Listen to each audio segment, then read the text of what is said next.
Teemu. No hei. Me ollaan oltu sun kanssa nyt toista kautta kuntapolitiikassa mukana. Joo. Ja sä ajattelit jatkaa ja mä ajattelin jäädä, niin vähän jos tässä jutusteltaisiin siitä, että minkälaista, ensinnäkin, että vähän muutkin tästä, mikäs mies Teemu Knuutti on? Joo, tosiaan toista kautta ollaan ja kiitos sulle Minna ensinnäkin, että vaikka nyt otat askeleen taaksepäin ainakin hetiksi aikaa, niin että olet ollut hyvä pari siinä ja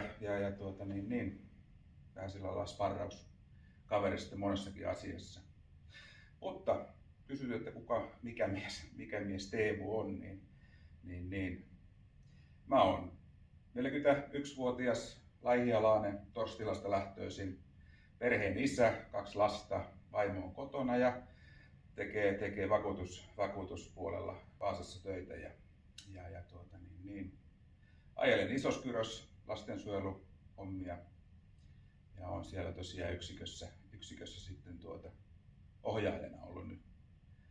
Alkaa olemaan rapian 10 vuotta jo sitäkin työtä takana. Kyllä, tärkeää sote-alan työtä teet sitten. No sä oot tosi monessa politiikassa mukana, niin kerrotko, että missä kaikessa, mistä toi kaikki kumpuaa toi sun kiinnostus tonne politiikkaan? Joo, no mähän nyt oon oikeastaan aika lailla kaikella tasolla, että mä oon Laihian paikallisyhdistyksen puheenjohtaja. Sitten mä oon piirissä ollut piirihallituksen jäsen ja nyt mä oon sitten piirissä varapuheenjohtajanakin nyt sitten niin kuin ensimmäistä kevättä. Ja sitten mä oon ollut puoluevaltuustossa, olin viime kauden ja olin siellä ryhmän puheenjohtajakin sitten Etelä-Pohjanmaan valtuustoryhmän puheenjohtaja sen kauden. Tässä nyt sitten samalla kun tuli toi piirin varapuheenjohtajuus, niin tuli piirihallituksenkin varajäsenyys sitten siinä sitten. Asiat kiinnostaa. Mä oon ollut aina vähän sellainen, että asiat on kiinnostanut ja on ollut halu vaikuttaa asioihin. Sillä lailla. Ja sitten vähän tässä, että kun tulee lisää tietoa, niin sitten sitä kiinnostus lisääntyy. Joskus sanotaan, että tieto lisää tuskaa, mutta mulle se on lisännyt mielenkiintoa vaan asioihin. Kyllä. Sä oikeastaan äsken tuossa kerroit tavallaan puolueen niistä paikoista, mutta missä sä oot ollut nyt vaikka tällä kaudella, niin kun, että sä oot aluevaltuusto, sä oot siellä ja sitten Joo. mitä sulla on kunnassa ja mitä kaikkea. Joo. Kerro vielä niin tavallaan vähän niin kuin täältä ruohonjuuritasolta. Joo, eli aluevaltuustossa mä oon ollut varajäsenenä ja ensimmäisenä varajäsenenä, joten on päässyt muutamiin kokouksiin sitten myös valtuuston kokouksiin. Sitten on ollut erittäin tärkeä paikka tuo kansalliskielilautakunnan varapuheenjohtajuus. Eli siellä on ollut sitten, kun ruotsin kielihän on Pohjanmaan hyvinvointialueella se valtakieli. Kyllä. Ja sitten tämä kansalliskielilautakunta sitten ajaa sitten kaikkien muiden kielten asiaa. Että siellä on suomi plus sitten useita muita. Kyllä. Mutta se suomi pääsääntöisesti, koska se on niin puolet ja puolet melkein, niin se on aika paljon sitä suomenkielisten edun ja oikeuksien ajamista sitten siihen. Kyllä. Sitten kunnassa mä oon ollut kunnan hallituksessa, sitten mä oon ollut tuolla yhteistoimintajaostossa, eli mitä on näiden työntekijöiden ja sitten kunnan välisien asioita siellä sitten keskusteltu ja päätetty. Kyllä. Ja tietenkin siis Laihiasta puhutaan, niin Laihia on nimenomaan tärkeä, että me ollaan saanut täysin suomenkielinen kunta siellä, kun vielä otit tuon kansalliskielilautakunnan asian siellä esille, että tärkeää edunvalvontatyötä olet ollut siellä tekemässä ja näkemässä jo niin kuin nyt tällä ensimmäisellä kaudella sitä puolta siellä sitten. Kyllä joo, ja siis ehkä suurimpia asioita on ollut siellä, että siellähän on aika paljon niin kuin valmistelua on tapahtunut aluehallituksessa. Kyllä. Kun nyt sitten seuraavaan tällaiseen ohjesääntöön, mikä tämä nyt onkaan, tämä hallintosääntö, niin sinne tulee nyt sitten toivottavasti kirjaus siitä, että myös kansalliskielilautakunta pystyisi enemmän vaikuttamaan siihen ja arvioimaan sitä, että mitenkä vaikutukset on sitten suomenkieliselle väestölle sitten kaikkien toimien kanssa. Koska nythän niitä vaikutuksia on asioinut vain hallitus ja siitähän nyt ei sitten, se on vain ollut keskustelun tasolla sitten. Kyllä.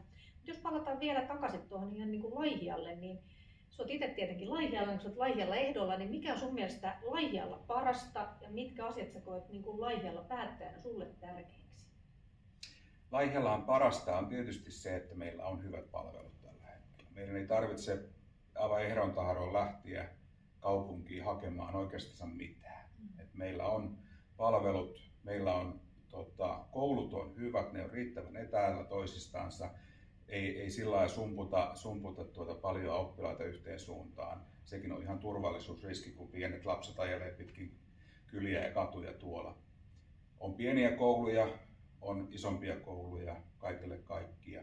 Sitten on liikunta- ja urheilumahdollisuudet on aivan valtavat Laihialla. On isot komiat hallit ja nyt tämä padelhalli painijoille ja kuntosalin siirto sinne, niin sehän on aivan loistava juttu. Ja näin, että se Laihialtaan ei periaatteessa puutu mitään, paitsi se yksi, mistä mä nyt olen sitten puhunutkin paljon, eli pitäisi löytyä harrastusmahdollisuuksia niille, jotka haluaisi liikkua, mutta ei haluaisi urheilla. Kyllä. Eli haluaisi vapaa-ajalla liikkua, mutta sellaista paikkaa nyt vähän huonosti Laihialta löytyy.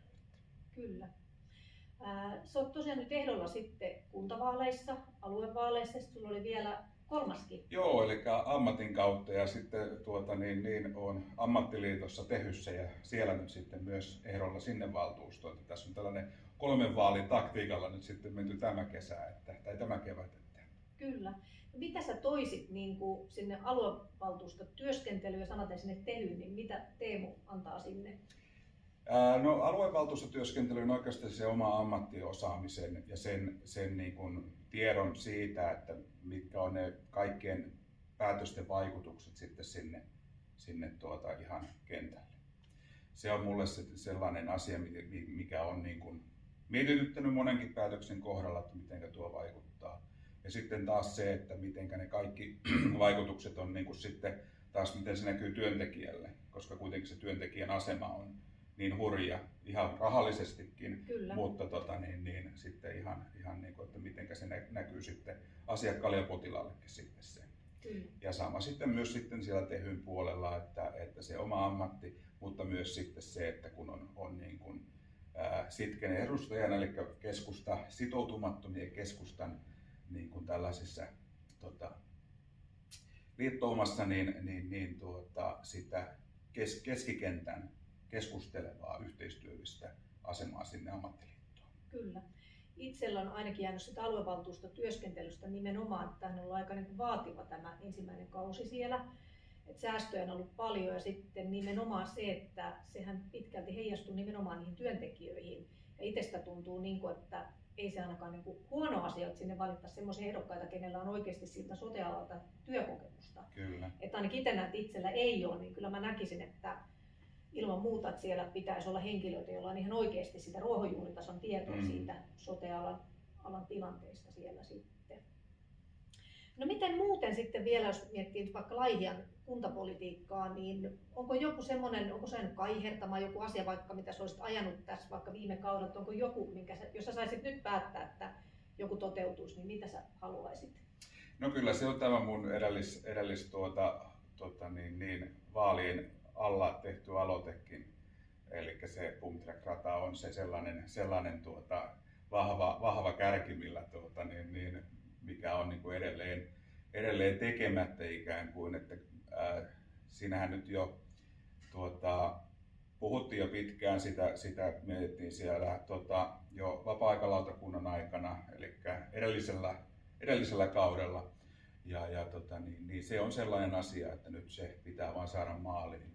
Että nyt varsinkin sitten, kun on tullut tietoon, että myös esimerkiksi Teuva on saanut ihan kuntana rahaa siihen suuren määrän sitten,